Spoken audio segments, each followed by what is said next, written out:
폼페이오의 뒤늦은 고백. 한미 훈련작의 목소리 높여가는 미국. CVIDO, 신고요, 검증이요 하면서 일방적이고 강도적인 비핵화 요구만을 들고 나왔다. 확고부동했던 우리의 비핵화 의지가 흔들릴 수 있는 위험한 국면에 직면했다고 미국을 맹비난하는 내용의 북괴 외무성 담화를 전해 들은 폼페이오. 폼페이오가 3차 평양을 방문하고 나서 나도 북한의 반응이 의아했다. 왜 그렇게 했는지 이해가 안 됐다. 싱가포르 정상회담에서 도널드 트럼프 대통령과 김정은 사이에 이뤄진 추상적인 합의들을 구체화하는 자리였다. 미국과 북한이 서로 자신들의 구체적인 생각을 서로 나열하는 자리였다. 북한이 미국의 생각에 거부감을 드러내거나 안 된다고 하지 않았다. 처음엔 의아했고 왜 저러는지 몰랐지만 나중에 전문가들의 분석들을 종합해보니 전형적인 북한의 협상 전술이 아닌가 싶다. 미국으로선 짚을 건 다 짚었다. 앞으로도 원칙을 갖고 해나갈 것이라는 취지였다고 소감을 털어놓았다고 합니다.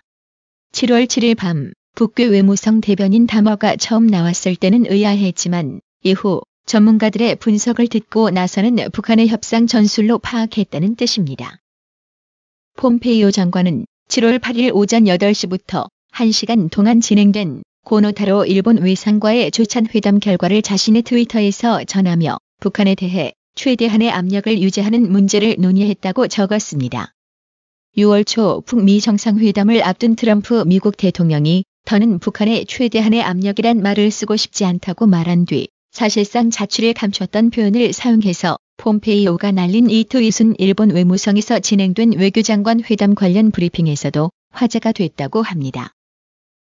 이를 두고는 일본 도쿄의 외교가에선 북한을 순진하게 대했던 폼페이오 장관이 북한에게서 상상도 못했던 비난을 받은 뒤에야 북한의 협상 전술 등 실체에 대해 파악했고 그래서 북한에 대해 점점 더 강경한 발언을 쏟아냈다고 분석하면서 그래서 전략적 차원에서 일부러 더 강경한 압박책을 쓰고 있다는 해석도 곁들였습니다. 이와 관련 평양회담 취재를 위해 폼페이오 장관과 동행했던 미국 블룸버그 통신 니콜라스 워드험 기자는 8일 현지 시간 블룸버그 홈페이지에 올린 취재계에서 지난 6일 오전 평양 도착 당시 폼페이오 장관 일행은 자세한 방북 일정을 전달받지 못했고 심지어 숙소조차 파악 못했다고 썼습니다. 워드험 기자는 30시간도 안 되는 혼란스러운 방문의 시작이었다. 장관과 수행단, 동행한 기자 6명은 예상치 못하게 평양 외곽의 게스트하우스에서 묵어야 했다며 세상에서 가장 은둔하고 예측 불가능한 정권을 상대하는 게 얼마나 어려운 일인지 보여줬다고 취재 소감을 밝혔습니다. 마이크 폼페이오 미국 국무장관의 북한 3차 방문에서 뚜렷한 북한 비핵화 성과가 나오지 않자 미국 정계에서 한미연합훈련 재개 목소리가 높아지고 있습니다. 상원정보위원회 로이 블런트 공화당 의원은 현지 시간 7월 8일 NBC 방송 미 더 프레스에 출연해 최종 비핵화 단계까지 대북 제재를 유지해야 한다는 입장을 강조했습니다. 블런트 의원은 트럼프 대통령이 대북 제재를 고수하기 바란다면서 경제적 압박을 유지하는 행동들이 궁극적으로는 우리가 원하는 방향으로 북한을 이끌 것이라고 말했습니다. 이어 우리가 마침내 북한 비핵화에 성공하기를 희망한다면서도 누구도 협상 지연에 놀라서는 안 된다. 이 사안은 지금까지 4명의 미국 대통령을 어렵게 했던 것이라고 덧붙였습니다. 또한 그는 트럼프 대통령이 한미훈련을 중단한 것은 실수라며 우리의 동맹인 한국과의 상호운영 능력을 포기하겠다는 것에는 매우 반대한다고 말했습니다.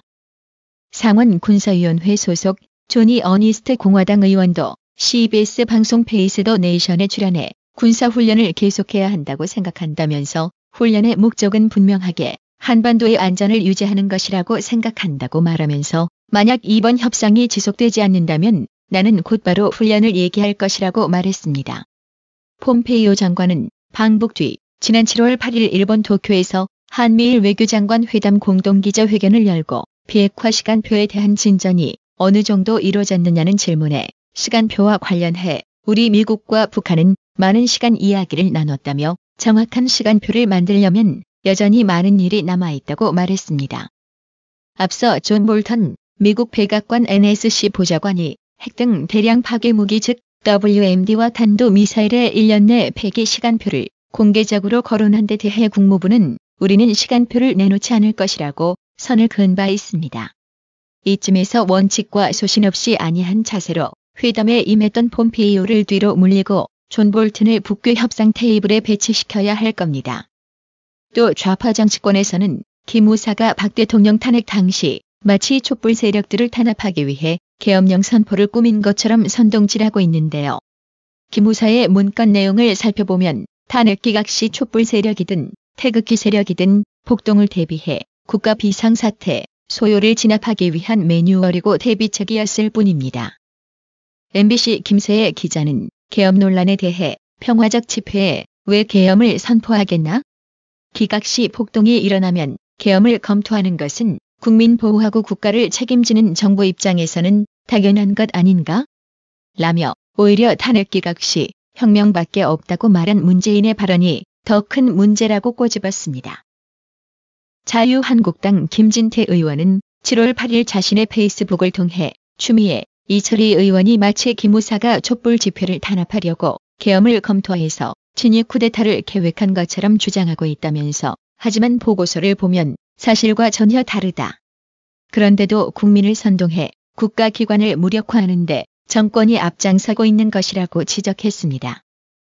이어 김 우사 보고서는 촛불 집회에선 탄핵이 기각되면 혁명이라 하고 태극기 집회에선 탄핵이 인용되면 내란이라 하니 어느 경우든 소요 사태에 대비해야 한다고 했는데 민주당에선 태극기 집회 소리는 쏙 뺐다며 민주당의 논리라면 태극기 집회도 탄압한 거다. 보고서에는 국민 대다수가 계엄에 대해 부정적 인식을 갖고 있어 신중한 판단이 필요하다고 했는데 이래도 친위 쿠데타 계획인가라고 반문했습니다. 김진태 의원은 탄핵이 기각되면 혁명이라고 했던 사람이 나쁜가 아니면 진짜 혁명이라도 일어날까봐 대비 계획을 세운 사람이 나쁜가라며 이 대비책은 결국 대비책으로 끝났다. 탄핵이 인용됐는데도 계엄을 선포하지 않은 것이다. 소요 사태에 편승한 북한의 도발에 대비해 계엄의 요건, 절차를 검토하는 것은 군 당국의 당연한 의무라고 강조했습니다. 나아가 그런데 너 잘 걸렸다 하며 애꿎은 김 우사를 해체하려고 한다며 송영무 장관도 정신 차려야 한다. 군사기밀인 군 내부 보고서가 버젓이 유출되고 있는데도 팔짱만 끼고 있다. 속히 기밀 누설자를 잡아 목적을 규명하고 엄벌해야 한다고 촉구했습니다. 내용을 왜곡하고 억지 해석하며 이를 문제 삼는 사설단체와 자신들에게 유리한 부분만을 인용해 국민 선동질에 이용하고 있는 좌파 정치권 그리고 정권 나팔수 노릇이나 하고 있는 좌파 언론들이야말로 심판받아야 한다고 봅니다. 7월 9일 방송 내용 중 채널A가 보도한 송인배 청와대 비서관이 양산저택 문재인을 만나는 동영상에서 모자이크 처리된 인물이 드루킹이었는지 여부에 대해 사실관계를 좀 더 확인할 필요성을 느껴 방송 내용을 삭제했습니다. 추후 사실관계가 확인되는 대로 다시 재등록을 하겠습니다. 신효식님, 피터체님, 10시1반 후원님, 항상 정기적으로 구독료 후원해주신 점 너무 감사드립니다. 나라의 TV는 보다 더 양질의 컨텐츠를 생산하기 위해 자발적 구독료를 후원 형식으로 받고 있으니 많은 성원 부탁드립니다. 시청해주셔서 감사합니다. 구독은 꼭 눌러주세요.